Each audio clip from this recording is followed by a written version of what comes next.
आप सभी साथियों का आज के इस वीडियो में एक बार पुनः स्वागत है। साथियों, आज हम इसमें मारवाड़ के शासकों के बारे में जानेंगे। हम प्रारंभ करेंगे राठौड़ वंश से। हमारे राजस्थान के इस विशेष सीरीज में आप लोगों ने पहले राजस्थान के देवताओं के लोक देवताओं के बारे में जाना, फिर यहाँ के प्रमुख त्योहार उत्सव के बारे में। अब हम यहाँ के शासकों के बारे में संक्षिप्त में जो परीक्षा उपयोगी सामग्री है केवल उसी का अध्ययन करेंगे। हम ज़्यादा गहराई में जाकर के आपका समय नष्ट नहीं करेंगे। तो आपका हमारे चैनल नॉलेज वन डायरी पर स्वागत है। आप निरंतर हमारी वीडियोस देखते रहेंगे। तो शुरुआत करते हैं। अपन सबसे पहले बात करेंगे राठौड़ शब्द की उत्पत्ति के बारे में और मारवाड़ का इतिहास कौन सा क्षेत्र कहलाता है। मारवाड़ जो है नागौर, जोधपुर, पाली तथा बीकानेर, जैसलमेर, बाड़मेर, जालौर का कुछ क्षेत्र मारवाड़ कहलाता है। डॉक्टर गोपीनाथ शर्मा के अनुसार राठौड़ शब्द संस्कृत के राष्ट्रकूट से बना है। राष्ट्रकूट का प्राकृत रूप रट उड़ है, जिसे राठौड़ शब्द बना। राज रत्नाकर तथा कुछ भाटों के अनुसार राठौड़ हिरण्यकश्यप की संतान है। डॉक्टर गौरीशंकर हीराचंद ओझा के अनुसार राठौड़ बदायूं के राठौड़ों के वंशज हैं। कर्नल जेम्स टॉड ने राठौड़ों की वंशावली के आधार पर इन्हें सूर्यवंशी माना है। मारवाड़ के वे सामंत जिन्हें राजा का निकट संबंधी होने के कारण 3 पीढ़ियों तक चाकरी और रेख देने से मुक्त रखा जाता था, वे राजवी कहलाते थे। औरंगजेब के शासनकाल के दौरान नागौर का महान सेनानी अमर सिंह अपने घोड़े के साथ आगरा किले से कूदा था। तो चलिए आगे बढ़ते हैं। सबसे पहले हम बात करेंगे राव सिंहा की। इनका कार्यकाल 1240 से 1273 ईस्वी तक रहा है। कर्नल जेम्स टॉड के अनुसार राव सिंहा कन्नौज के अंतिम राजा जयचंद गहड़वाल का पुत्र था तथा कन्नौज के पतन के बाद अपने 200 साथियों के साथ मरुभूमि की ओर आया और लगभग 1212 ईस्वी के आसपास मारवाड़ में इन्होंने प्रवेश किया। राव सिंहा मारवाड़ के राठौड़ वंश का संस्थापक था। इनको राठौड़ वंश का आदि पुरुष या मूल पुरुष कहा जाता है। राव सिंहा मूलतः बदायूं, जो वर्तमान में कन्नौज का रहने वाला है, जहाँ का इत्र बहुत प्रसिद्ध होता है। 1273 ईस्वी में राव सिंहा ने पाली आकर राठौड़ वंश की नींव रखी थी। उसके बाद आते हैं राव चूड़ा। इनका कार्यकाल 1384 से 1423 ईस्वी तक रहा है। मारवाड़ के राठौड़ वंश का वास्तविक संस्थापक राव चूड़ा था। राव चूड़ा वीरमदेव का पुत्र था। राव चूड़ा ने मंडोर को अपनी राजधानी बनाया। मारवाड़ के राठौड़ों की प्रारंभिक राजधानी मंडोर थी। राव चूड़ा को राजस्थान का भीष्म कहा जाता है। ये ग्रेड 3 की 2013 की परीक्षा में भी पूछा गया है। राठौड़ वंश का प्रथम शासक राव चूड़ा था। यह राजस्थान पुलिस की 1997 की परीक्षा में पूछा गया था। राव चूड़ा ने मारवाड़ में सामंत प्रथा की शुरुआत की थी। उत्तर भारत में एकमात्र रावण मंदिर मंडोर, जो कि जोधपुर के पास में है, वहां पर स्थित है। रावण की पत्नी मंडोदरी मंडोर की ही रहने वाली थी। राव चूड़ा ने अपने छोटे पुत्र कान्हा को राज दिया तो बड़ा पुत्र रणमल नाराज होकर मेवाड़ में चला गया था। तो ये राव चूड़ा के बारे में अपन ने देखा। अगले हैं राव रणमल। रणमल का अधिकांश समय मेवाड़ में बीता था। रणमल ने अपनी बहन हंसाबाई का विवाह मेवाड़ के राणा लाखा यानी लक्ष्य सिंह से किया था। राणा लाखा व हंसाबाई से उत्पन्न संतान राणा मोकल के रूप में जानी गई। राणा मोकल 1421 में मेवाड़ का राजा बना था। राणा मोकल की हत्या रणमल ने चाचा व मेरा की सहायता से करवाई थी। हंसाबाई की एक दासी, जिसे डाबरिया भी कहा जाता है, ये क्या होता था कि प्राचीन काल में राजा अपनी पुत्री के साथ दहेज के रूप में जो लड़कियां भेजा करता था वे दासी कहलाती थी। तो हंसाबाई की एक दासी भारमली जिसका नाम था के द्वारा कुंभा ने रणमल को जहर दिलवाया था। राणा कुंभा ने रणमल की हत्या चित्तौड़गढ़ दुर्ग में करवाई थी। जब रणमल की हत्या की जा रही थी तब एक नगाड़ा बजाने वाले नगाड़ची ने रणमल के पुत्र जोधा को संकेत दिया, जोधा भाज सके तो भाज, तेरो रणमल मारियो गयो, ये शब्द कहे थे उसने। दासी से उत्पन्न पुत्र दरोगा चाकर राणा राजपूत के नाम से भी जाना जाता था। रणमल की पत्नी कोडमदे ने कोडमदेसर जो बीकानेर में है वहां कोडमदेसर बावड़ी बनवाई थी। कोडमदेसर बावड़ी पश्चिमी राजस्थान की प्राचीनतम बावड़ी है। अब बात करेंगे अपन राव जोधा की। सन 13 मई 1459 को राव जोधा ने जोधपुर नगर बसाया तथा जोधपुर को राजधानी बनाया। जोधपुर को सूर्यनगरी, सन सिटी तथा मरुस्थल का प्रवेश द्वार भी कहा जाता है। 1459 में राव जोधा ने चिड़ियाटूक पहाड़ी पर मेहरानगढ़ किले यानी गिरी दुर्ग की नींव करणी माता के द्वारा रखवाई गई थी। करणी माता बीकानेर के राठौड़ों व चारणों की कुल देवी के रूप में जानी जाती है। इसमें राजाराम खंडेला नामक व्यक्ति को जिंदा चिनवाया गया था, इसकी बलि दी गई थी, जहां वर्तमान में सिलह खाना बना हुआ है। मेहरानगढ़ की मयूर ध्वज या को मोर ध्वज भी कहा जाता है। यह किला मोर पंख की आकृति का बना हुआ है। मेहरानगढ़ को गढ़ चिंतामणि, सूर्यगढ़ व कागमुखी दुर्ग भी कहते हैं। उपन्यासकार रुडयार्ड किपलिंग, जो कि अंग्रेजी उपन्यासकार थे, ने मेहरानगढ़ किले के लिए कहा है कि यह किला परियों व अप्सराओं द्वारा निर्मित किला है। अब बात करेंगे अपन मेहरानगढ़ दुर्ग के बारे में। ये सबसे पहले हम बात करेंगे यहाँ के कुछ दर्शनीय स्थलों के बारे में जो कि प्रमुख परीक्षा के हिसाब से पूछे जाने वाले हैं।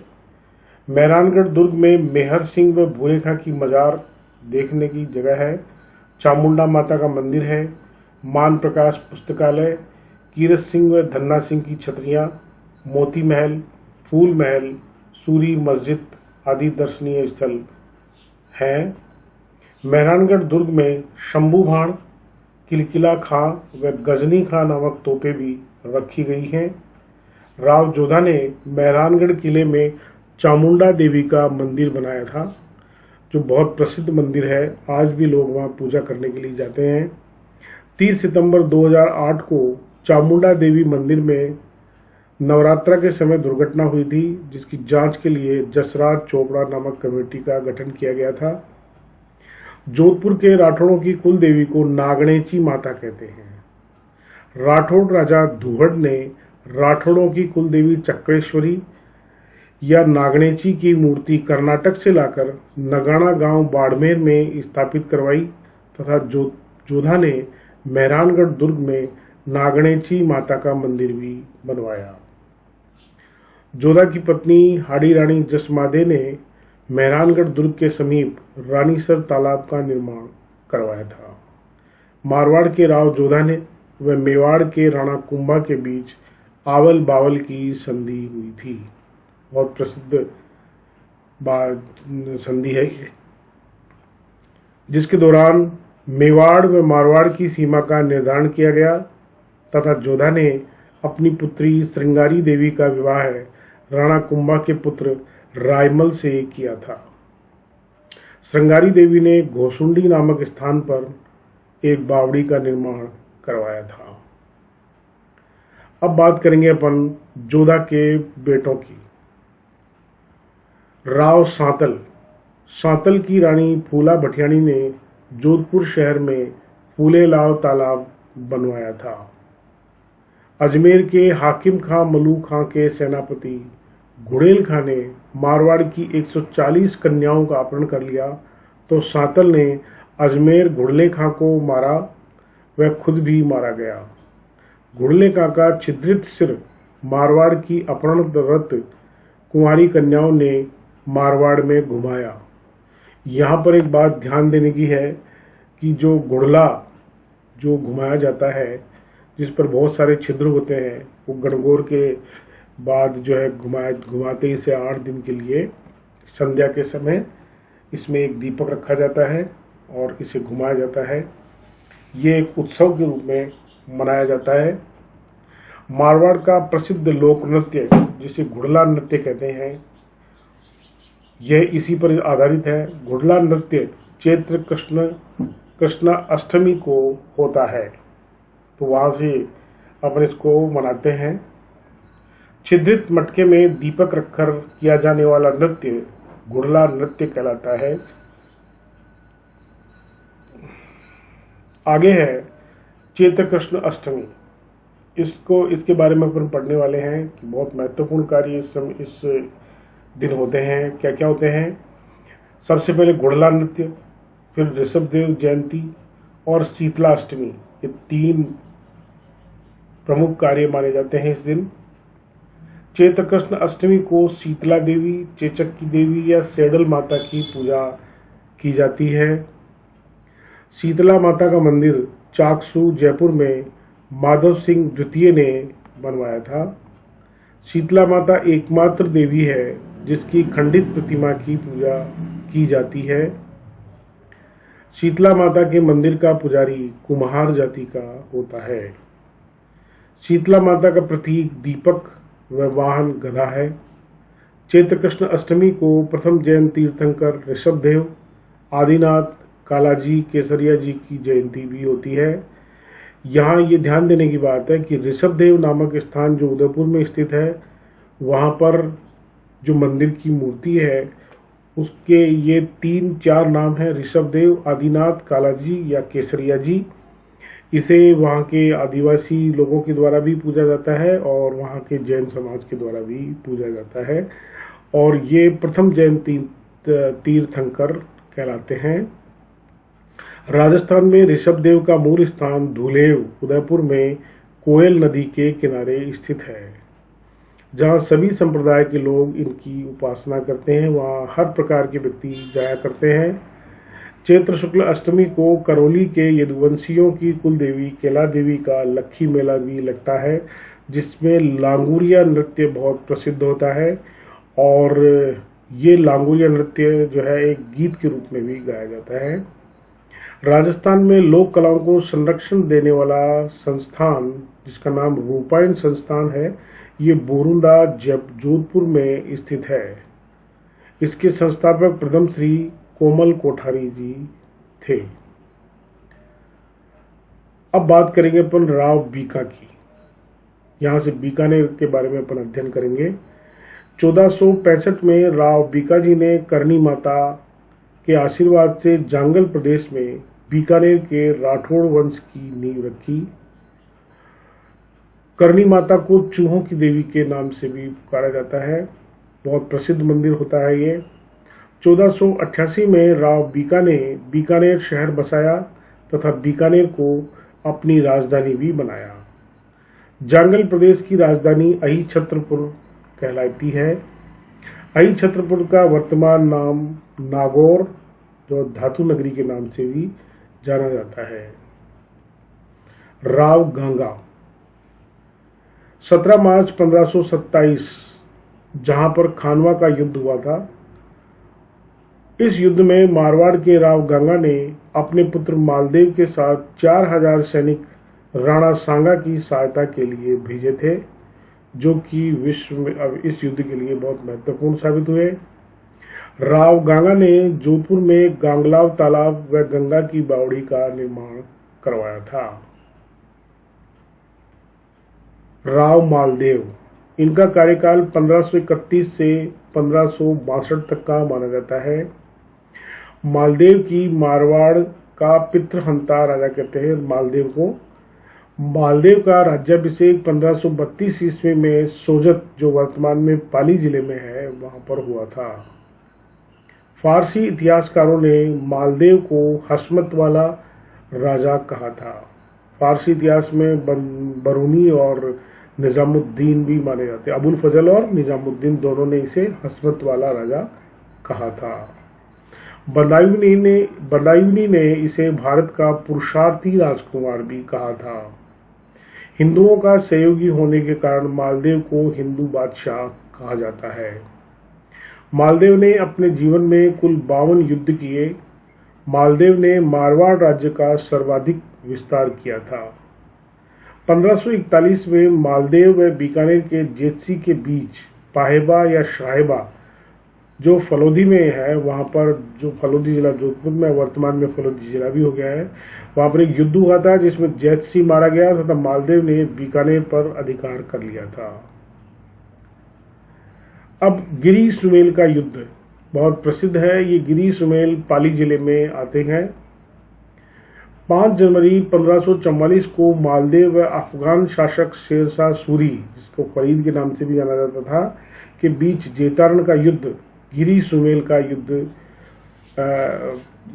पाली में हुआ था, जिसमें मालदेव के 2 स्वामी भक्त सैनिक चेता और कुंफा मारे गए तथा शेरशाह सूरी इस युद्ध में विजयी हुआ था। इस विजय के बाद शेरशाह सूरी ने जोधपुर दुर्ग में सूरी मस्जिद का निर्माण करवाया। गिरी सुमेल युद्ध जीतने के बाद शेरशाह सूरी ने कहा था कि एक मुट्ठी भर बाजरे के लिए मैं हिंदुस्तान की बादशाहत खो देता, क्योंकि इस युद्ध में उसको बड़ी मशक्कत करनी पड़ी थी। गिरी सुमेल के युद्ध से पहले मालदेव ने सीवाना दुर्ग, हल्देश्वर की पहाड़ी पर स्थित है, बाड़मेर में, वहां पर शरण ली। अतः सीवाना दुर्ग को मारवाड़ के राजाओं की शान स्थली भी कहा जाता है। सीवाना दुर्ग को कुमट दुर्ग, खैराबाद, जालौं दुर्ग की कुंजी भी कहा जाता है।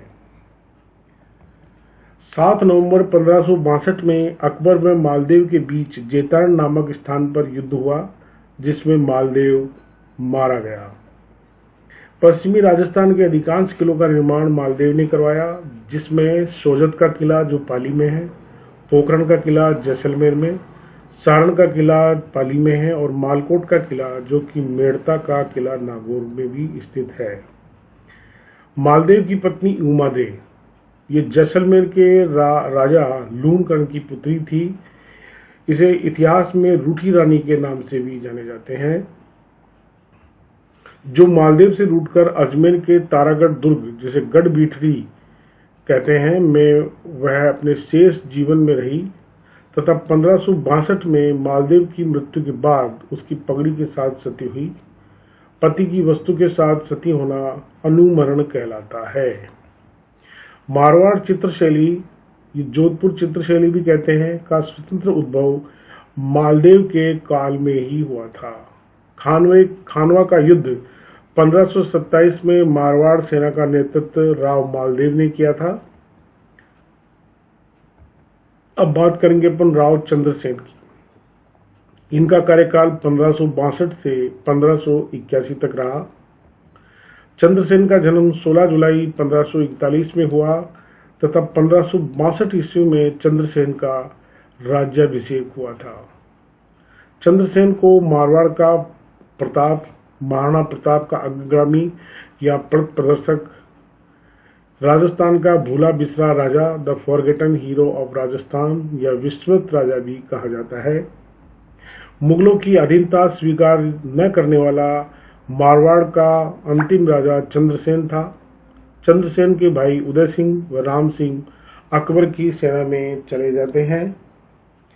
राव चंद्रसेन के बारे में एक बात और भी कही जाती है कि इन्होंने जो है प्रारंभ में जंगलों में रह करके, पहाड़ों में रह करके अपना जीवन यापन किया था और महाराणा प्रताप की तरह से ये भी रहे थे। और उसी समय देखिए क्या होता है, एक महत्वपूर्ण बात होती है जिसमें नागौर का दरबार अकबर के द्वारा लगवाया गया था।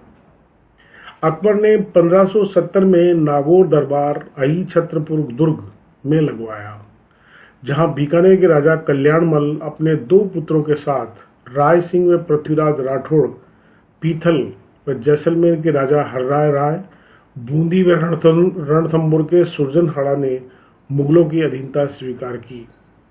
1570 में चंद्रसेन अपने पुत्र को नागौर दरबार में छोड़कर लौट आता है तथा मुगलों की अधीनता स्वीकार नहीं करता है। चंद्रसेन ने सीवाणा दुर्ग जो बाड़मेर में है वहां से उसको केंद्र बनाकर मुगलों का विरोध करना प्रारंभ किया था। अकबर ने बीकानेर के राय सिंह को 1572 में चंद्रसेन के विरुद्ध भेजा तथा सीवाणा दुर्ग का प्रशासक नियुक्त किया। चंद्रसेन ने मुगलों के विरोध हेतु धन की आवश्यकता के लिए सोजत दुर्ग जैसलमेर के हर्राय के पास गिरवी रखा। चंद्रसेन ने जंगलों पहाड़ियों को युद्ध के लिए उत्तम माना। चंद्रसेन मारवाड़ का पहला राजा था जिसने छापामार युद्ध पद्धति या गोरिल्ला युद्ध पद्धति का प्रयोग किया।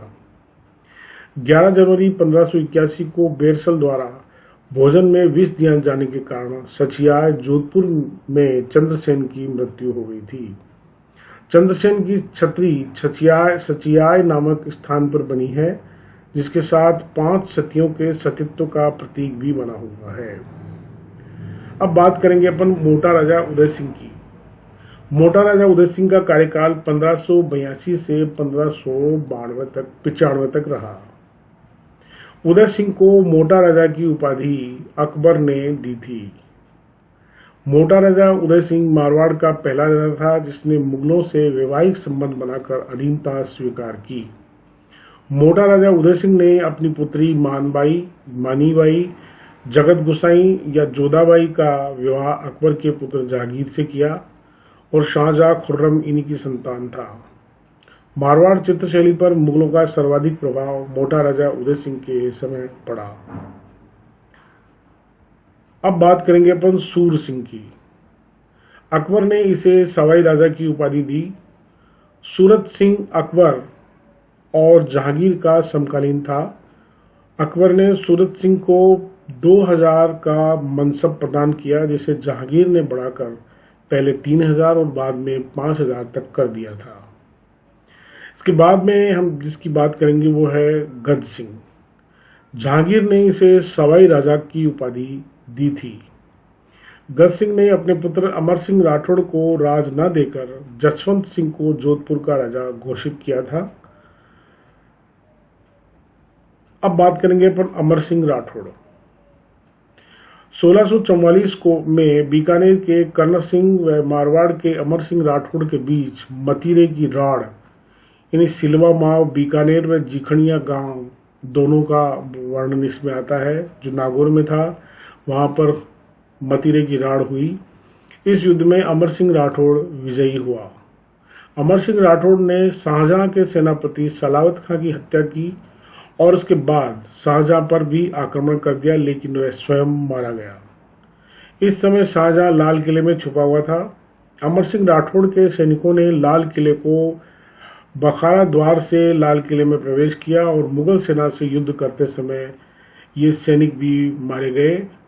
उस दिन से बुखारा द्वार ईंटों से बंद कर दिया गया। इसका नाम अमर सिंह फाटक तभी से पड़ गया था। अमर सिंह राठौड़ को छतरी 16 खंभों की छतरी कहते हैं, जो नागौर में स्थित है। आपने हमारा पूरा वीडियो देखा, इसलिए आपका बहुत बहुत धन्यवाद। आप इसी प्रकार से हमारे चैनल नॉलेज वन डायरी पर बने रहेंगे। साथ ही हमने बहुत ही महत्वपूर्ण टॉपिक्स को इस वीडियो में शामिल किया है। अगले वीडियो में हम मारवाड़ के कुछ और शासकों के बारे में संक्षिप्त में चर्चा करेंगे और परीक्षा उपयोगी प्रश्न उत्तर आपके लिए लेकर के आएंगे। तब तक बने रहें। धन्यवाद।